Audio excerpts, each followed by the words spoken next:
Hi, my name's Nick Hawtin. I'd like you to welcome you back to the second stage here at Green Impact Week. And today we're talking about talent, we're talking about startups, and this particular panel is Green Career and Capacity Building. Now, there's a lot of background noise because there's a football tournament outside called Ombud. And the 17 SDGs, I know we're talking about green today, but there's an awful lot of social SDGs. And outside we've got a football tournament with, let's see, everybody, from the homeless to various, let's see, cycling. Anyway, very interesting football tournament going on outside, but it is a bit noisy. Now, we're talking about talent. We've got three great people on stage from them. I'm going to let them introduce themselves. Some of them may have slides. They may not. We're trying to make this interesting. We're trying to also make it exciting and introduce an element of the unexpected. I'll let Nikolaj Lubensk from Copenhagen Capacity at the end take it away. Boom. Thanks a lot, and thanks for inviting me. And sorry, Majbrit, for not letting you go in first. So but it's great to be here. I'm Nikolaj Lubensk. I'm the Marketing and Talent Director of Copenhagen Capacity. And Copenhagen Capacity is the formal official investment promotion agency of Greater Copenhagen. That means we work to attract foreign companies, foreign investments, and foreign talent. Because what we have learned, it doesn't need, when you are attracting a lot of companies, if you don't have the talent available, it will simply not work. They will either not come, go to other more attractive locations, or we'll actually see also Danish-based companies outflag their activities to other places. So that's why we're working very consistently, and for 28 years, we've been working on attracting companies. For the last 8 years, we've done a great effort in trying to get talent to also just to lift off the possibility of why is this an attractive talent destination, and also make it very in basic terms, how is it easier to get in? How can you get a career if you're studying here? I'll come back to what we do more on our activities on a more concrete basis. But I think there's two good points I'd like to start with, is that we have two wrong assumptions in Denmark. The one is that we're known in the world. That's a big lie. That's the first wrong assumption. We have to do a lot of stuff to actually be more known internationally. And the second assumption that is completely wrong is that everybody would like to come here. Because that's like from the refugee stories and from other things, you think that people are knocking on the borders. But when you're looking at digital talent, looking at tech people, looking at people working in the green transition, they have tons of other opportunities around the world. And we actually have to do more in order to attract them. So that's very much what I'm focused on. So thanks for inviting me. I'm looking forward to it. Malte. Thank you. And I prepared some slides, so we continue the Jeopardy to see if it works. Ta-da. Ta-da. Oh, there we go. There we go. All right. And also, thank you very much for inviting me. I think it's really cool to be here and discuss this with you guys. I am the head of CBS Climate Club. We're a student organization working at Copenhagen Business School to put sustainability and particularly climate change on the agenda for the business students so they can develop and become the business managers of tomorrow's companies. Quickly about me. I study international business and politics when I'm not working at CBS Climate Club. And I spend most of the time I have with the academic papers and so on in trying to figure out how to solve the climate crisis in some way. And quick fun fact, I think taxation is actually the biggest problem when it comes to solving the climate crisis, particularly tax dodging. I guess we can talk about that at some point. And about returning to CBS Climate Club, we have a mission that we want to educate, inform, and enrich CBS students with environmental sustainable business and show organizations that CBS students want to work in companies that prioritize sustainability. And we do this in a lot of different ways. We particularly want to educate and develop people who are interested in becoming business managers with a focus on sustainability in some way. So we've created kind of an organization where we have a hub of very, very talented young people who exchange ideas and apply our knowledge to cases, so we get some hands-on experience and become the leaders that hopefully can make this transition happen in the future. We also have a lot of efforts on the ground at the school, which are concrete initiatives to reduce material footprint and impact, some kind of a local transition, and also raise awareness on how to live sustainably. And this is our stake in how do we build the capacity that we need, the intellectual capacity that we need to make this green transition happening. We do a lot of initiatives to try and develop ourselves. I'll not go into all the details, but you can follow us and see what we're doing. We have a very nice social media, so we will keep you posted if you're interested. Thank you.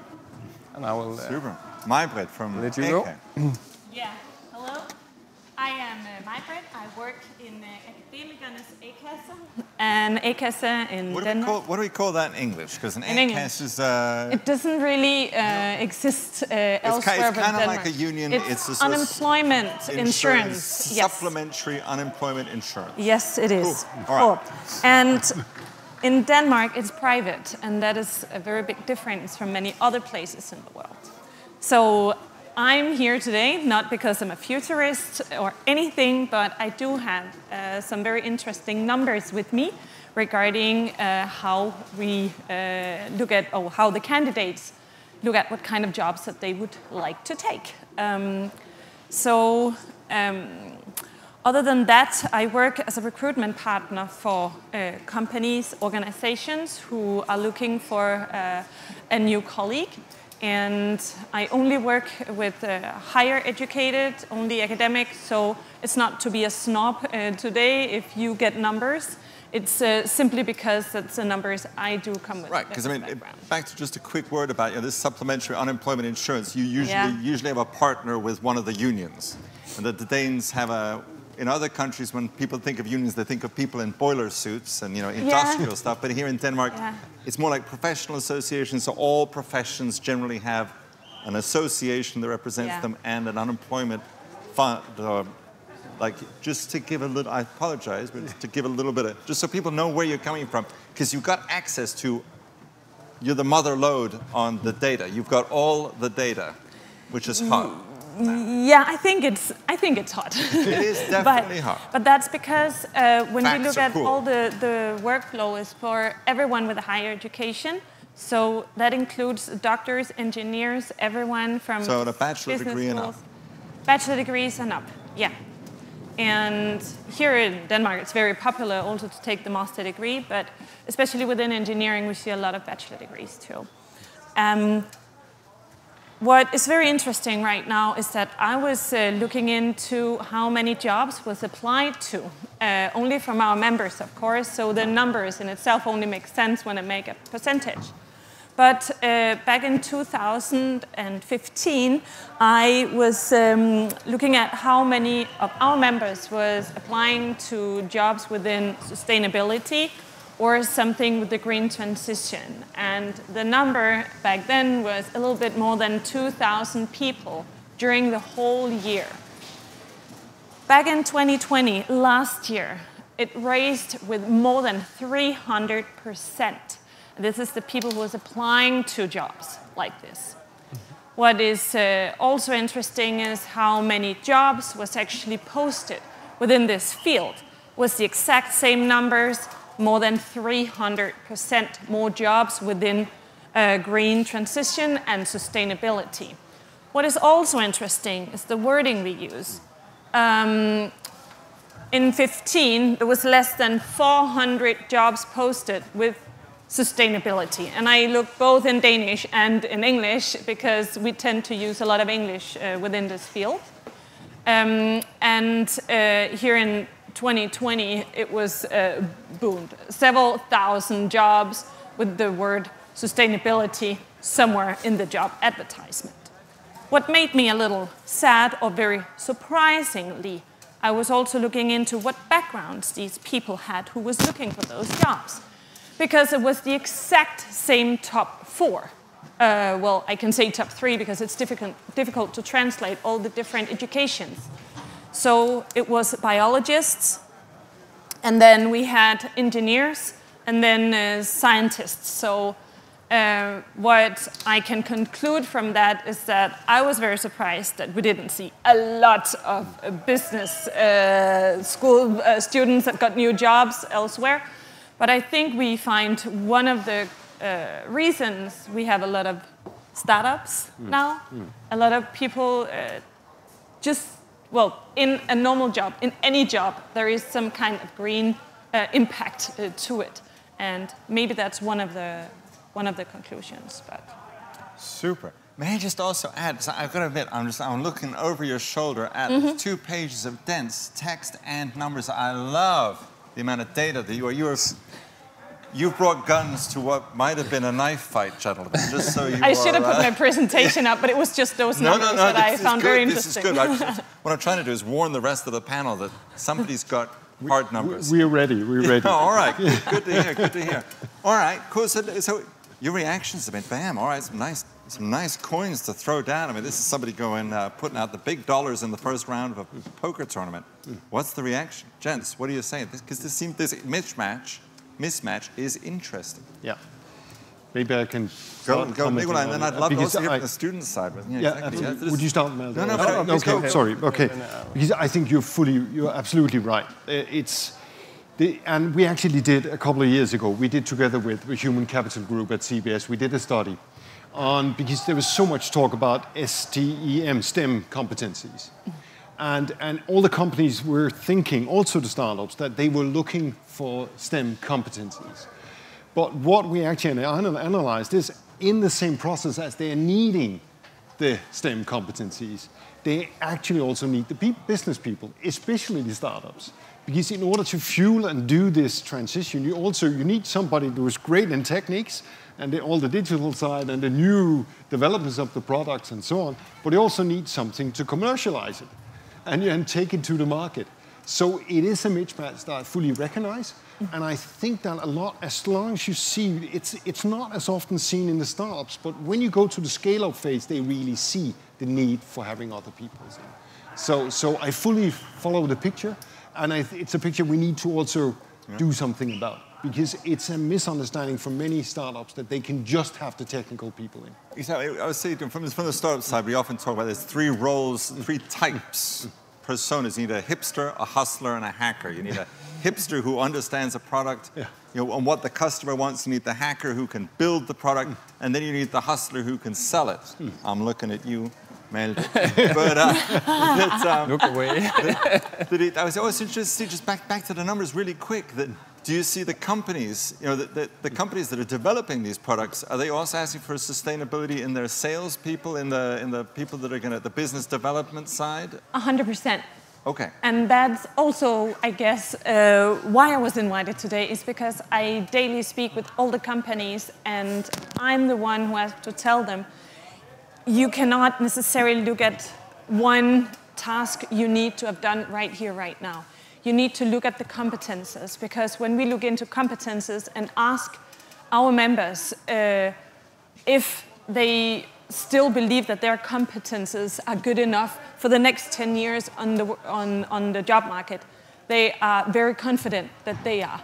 Okay. I think everyone who has a higher education, they are educated to develop, to think, to innovate all the time. And I think that are the skills that you need to have. So our workload is very confident in the competences that they have to help companies make the transition. Malte, once upon a time when I went to university, the hot thing that everybody wanted to get into at CBS was finance. Right? They had, it's funny how some people's heroes are other people's enemies. And I can remember, was it Michael Douglas in Wall Street walking around with his huge mobile phone? That everybody at CBS, all the fellas were copying the haircut, and all the ladies were getting ladies' clothes sewn as much like a business suit as they possibly could, because finance, finance, finance. is that still the tale at CBS, or? Yeah, that's a really good question. I might be a little biased in this because I'm probably not that guy. Right. Exactly. I'm probably what do the hip kids want to be? I mean, it was like the ambitious kids. The really ambitious ones wanted to go into banking. I think the really ambitious kids that I see, they all want to go into saving the world somehow. Cool. But that could also be because that's the people I talk to, of course. But, could be, but all right. So what are you seeing? But I think there's a really big divide. There are some people who are very, very passionate about it, and then there are those who believe that the green transition is something we're going to solve with technology, and then we're going to go back to our way of thinking economy that we've been thinking for the past 50 years. And I think that's the problem, because I don't really see that there is a solution in which we go back to thinking economics in the old way. And I think that people need to see that, and then when people start to understand this is the opportunity, this is actually the best opportunity in my career, then we will see that everyone will be interested. So the kids that are going all in on this, the kids, the young people, good grief. All right, loads of you are in your late 20s by the time you finish school, so that's all right. And so the people that see this opportunity are the ambitious people that want to get somewhere in life, and they want the big house, they want whatever the status achievements are for your generation. What are they? Why are they choosing it? What are the effects they want to achieve? If you're sitting out there and want to hire them, what are the buttons you need to push? What are the things you need to write about? Actually, I think most people go that way because they think of the purpose of what we're doing. And not necessarily, the motivation doesn't come from the big house at the beach. And I think this purpose, this way of thinking purpose as the most important thing in your career is actually picking up a momentum.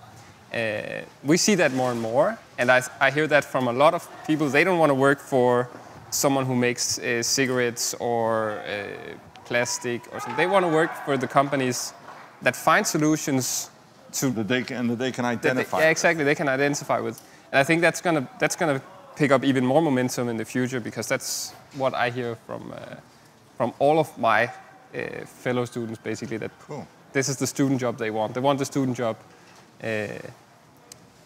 where they prioritize sustainability and have it in their strategy and put it on the front page at their web page. We want to save the world. Yeah, I'd love to hear a couple of examples just later on if you just don't have. I see Nikolaj. But that's absolutely an asset we have in Denmark, is that we worldwide, we're known as a green hub.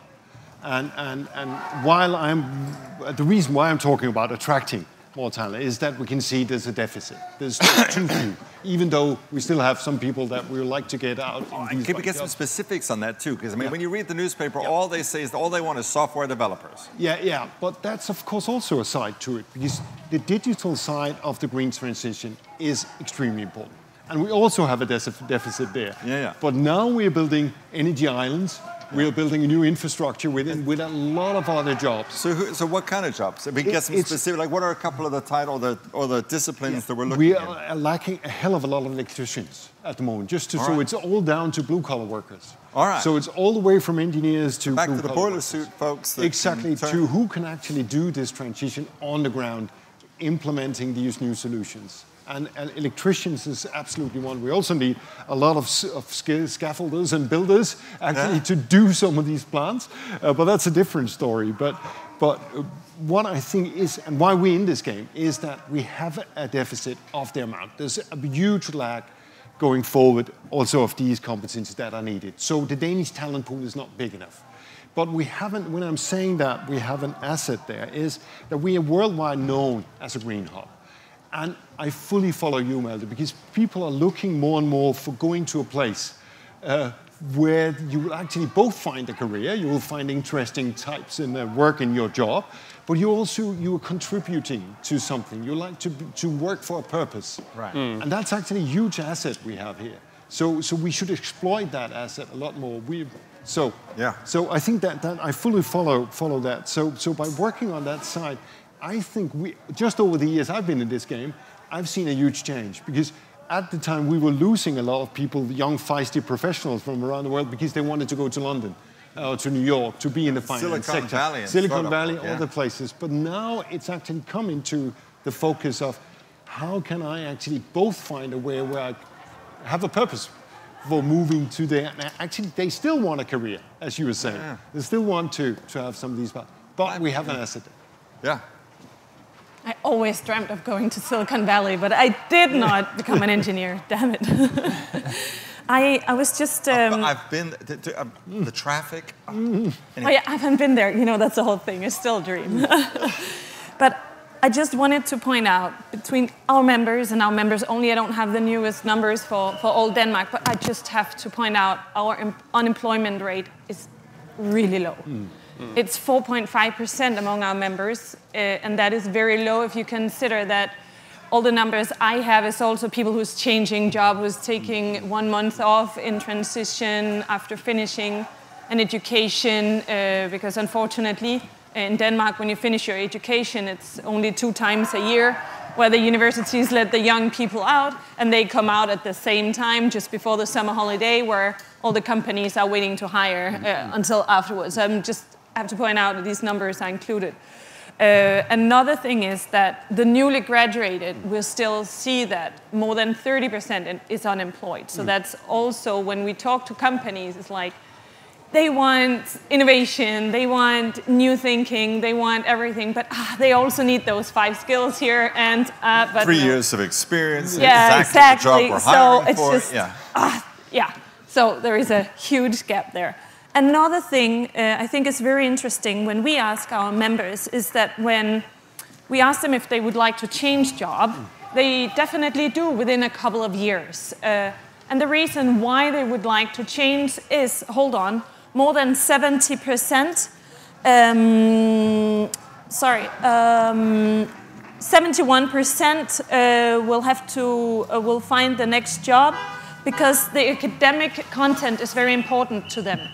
So it means that they think that they need to change job to be able to keep up and change. And I think it's just very interesting when we talk about what do the young people want. It's not necessarily young people. The people I've asked here is between 3 and 10 years of experience they have approximately. But it's very interesting. On the 5th, you get a wage. How much do I get paid for my job? But I think those things often go together, won't it? That if you have many qualifications, you also get paid for your job. So if you're an employer, it's purpose, give people less academic PowerPoint. content. Yeah, These guys so it's not about the money. It will also be about the money. The money matters, obviously the money always matters. matters. But that's another thing. But it's not even a top 3 driver. Cool, yeah, Melde, you... I think that was an interesting statistics because one thing I think it's a little funny that it's a problem for people that they don't get to do enough academic work when that's exactly what we need if we want to build a hub in Copenhagen where we find solutions to the green transition. So there must be some potential that we can then... Melde. This is a beautiful conversation of youth and optimism. I'm looking over at Nikolaj, and I know that Nikolaj and I have spent approximately 25% of our lives in meetings that we didn't need to be at. The best thing about the mobile phone is that you can get stuff done while you're in that meeting. But, no, this is a challenge for every company. Oh, sorry. No, but good point. I think in relation, one thing I've been thinking about on the topic is if we want to create something in Copenhagen that is actually really like Silicon Valley managed to do with the tech. I think one of the problems we have to address now is how do we get the universities to provide exactly that form of intellectual capital? Because Silicon Valley existed because of exactly that intellectual capital that was utilized in the most efficient way from the people who just graduated in the local universities, money, customers. It was all in the right place. They had a lot of good things going on there. Yeah. We can say that. But I think this is something we need to talk about. Do we have the right things in place in the universities right now? I know we have some really good universities. We have DTU who are really good with the tech side. But as you also talk about, do we have the commercial side covered? And that's I mean, looking from the outside, talking of what you're talking about, when I said hipster, hacker, hustler before, you know, you've got the hackers out at DTU, you've got the hustlers at CBS. KU produces the crazy amount of Danish design. When you come in when you move here from a foreign country, the average Dane on the street has a higher level of understanding of design than many designers in foreign countries, you know. So it's, I mean, yeah, it's an interesting. What's your take of on the receiver end of this? Do you see that mismatch at the universities, or do you see is it a matter of supply, or is it a matter of matching the supply with the need? Maybe I can chip in here. Would that be okay? Go. And I was just laughing about the perspective of having spent 25% of my life in meetings that I didn't need to be in. Yeah, exactly. Was the number low, or was it too? But you're probably right. Yeah, I hope this is not one of them. But I wanted to chip in with some of the solutions I think that needed to be done. I think there's a matching problem. And I think a lot of the companies could also do more in order to get the students in before, doing their internships, doing their masters together with the companies, and like giving them a way in. We see that works tremendously well for the international students. Yeah. We're doing career programs for international students, and now we're talking about figures. After 2 years of all the international full degree students in Denmark, after 2 years, it's only 1/3 that is left in job in Denmark. 34%. Really? But when we actually do career programs, where we match them with companies, get them into internships, do different types of matching of writing up math theses, we can lift that percentage with more than 20% to 55%. So that means if they've been through these career programs, we can retain 55% of the international students in job after 2 years instead. And that's what, to be very concrete, I think that is the openness that lots of companies need to take some chances and get some students in to solve some of their tasks.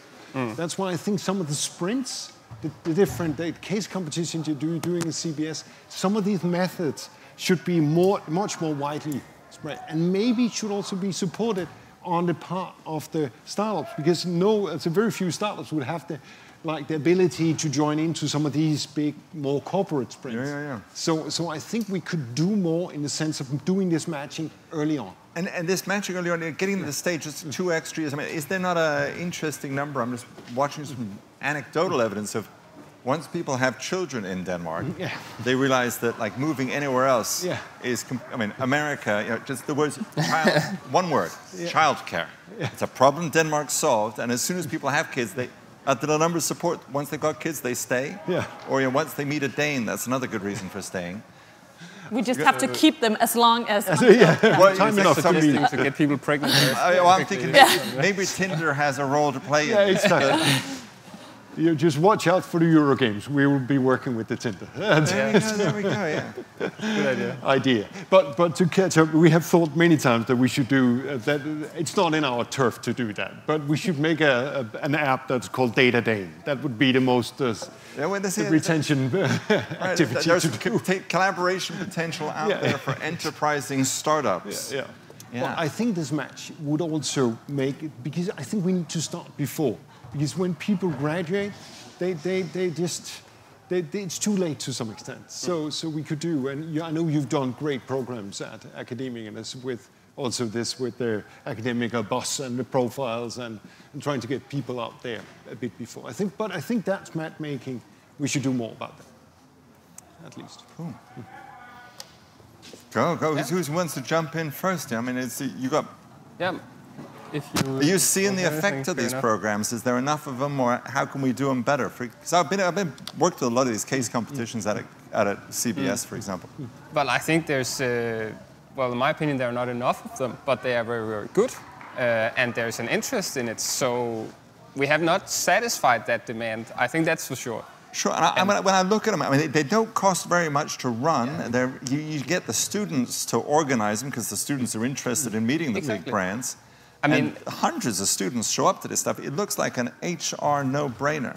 Yeah, but I mean, exactly. It's very, very easy. And I mean, this is what we do also at the organization CBS Climate Club. We have these events. So, and I would love to arrange that for the entire school if people were interested in doing that. So, I think the solution. So you have a product available for I have the product. HR just come with me. So CBS Climate Club.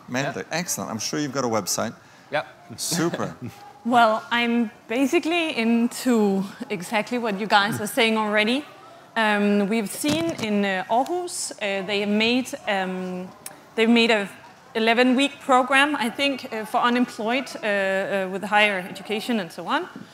But what is interesting is that they have a 5 weeks course where everyone with an academic background get the same knowledge or the same footstep or somewhere. So like, and then afterwards they have 4 weeks in a company where they solve a green case for them. And I think we could learn a lot because that's at least our learning in the insurance company where I work, is that we need each other. So that this program, why don't we have a 4 weeks course mixed between the universities in Denmark? Now we learned from Corona, we can actually listen to something great in Aalborg or in Aarhus at the same time as actually living or sitting in Copenhagen. But I think it's so important that we mix ourselves a lot more, and not only on education or higher education, but for everyone. It works elsewhere in our society. And I just think it's very important because we need each other. We need the hustler, we need the hacker, we need... And it's just, if everybody has the same, if we start the same place, if we had 4 weeks where we got to know each other, where we also could talk about this as an issue, not only what did I study, where did I study, but let's solve this together. And that is also my dreams for the companies, that they will do it in the future. To dig right into this, so let's say, if I'm in a company, I've got this. I mean, it's a chance to get a particular issue looked at. Everybody's always got a list of projects that there's always this, I need to fix. Problems 1, 2, 3, 4. There is a market I would look at, or a product I would like to look at, or a use case. They can call you up, and you match that that challenge with. Or you have one employee who is in this network, who will always be able to discuss these cases and figure out where to get the exact help instead of calling Deloitte all the time. Which is expensive. Very. Probably a lot more expensive than calling students. Exactly. And I think this is pretty close to exactly what we're doing right now. We've created a course with the Sustainary, and that is the plan to run that twice a year now for all the students at CBS who wants to join in, of course. And then they have these hands-on cases that are real-life cases from the companies that participate, and they solve them. So you and Sustainary match students with an actual challenge case issue at an actual company that needs to be solved. Exactly. And what has been the first feedback we've gotten, we've just started the project, but the feedback is that they want to do more of this. They want to do the same cases because they are real-life cases. They're not made for the case competition. Let's put some names on. I mean, the company. This is not sort of top secret, I'm assuming. No, right? So what kind of companies are coming in to look for you? Is it just the jumbo, or is it a mix, or who's coming? It's a mix. So we have like very big companies like Novozymes. Novozymes, heard of them. And we have smaller startups like Freshland. Coming in, Freshland, So it's well, what's Freshland do again? They deliver groceries to your house or something? Was it vegetables? Yeah, they deliver vegetables to your house. They developed a new business model in which they skip the steps from production to delivery, and then they basically just pick it up from the farm to door. Yeah, farm to door. All right. So that there's no treatment of the. And they've just expanded into Germany, right? Well, I think so, yeah. All right, so his actual brand name. Somebody put their hand up out there was a question. There's a question from the internet. Yes, we have a few minutes left, so we can dedicate them to the questions. Yeah. Migle is stating that she's very enthusiastic, has a master's degree in nature management, 5+ years of work experience around the world, and she's still struggling to find a job. Do you have any specific advices for her? And where is she located? Sorry. Yeah, and where is she? Is she here in Denmark? Yes, she's here in Denmark. Okay. Okay. Then because that's a difference. Thanks for the question. To me, yeah, thanks a lot. That's because if she's in Denmark, there's several more opportunities. There's career programs also for persons like her. So there's something called the Greater Copenhagen Career Program that we run jointly together with the municipality of Copenhagen. That also have a very high percentage of people that have been through that actually gets into job while doing the half-year program. And then she should go for the career portals. What was it called? Career portals. Portal, okay. Portal, Yeah. So it's called the Greater Copenhagen Career Portal. Just search for that. There's tons of jobs there. And they're jobs for internationals. So we're only crawling in jobs that are based for people not speaking Danish. Cool. Majbrit, this is right in your wheelhouse. You got any suggestions? Well, yeah, I do. But what is so important for me to say is that, yes, we have some low numbers in the unemployment and so on, but it is always a match on the person, on the profile. So never give up. You never know when it's your turn, because it will be your turn. Well, it's a bit like dating. You generally only need one, too. You just need one. Yeah. And once you're in, it's very seldom that we see you need to change job or need to pass by the unemployment insurance and so on. Cool. But again, when you look for jobs here, most of them are posted within sustainability. I was very surprised. 98% of the jobs, if you are looking in that field, are posted jobs. It's like, what?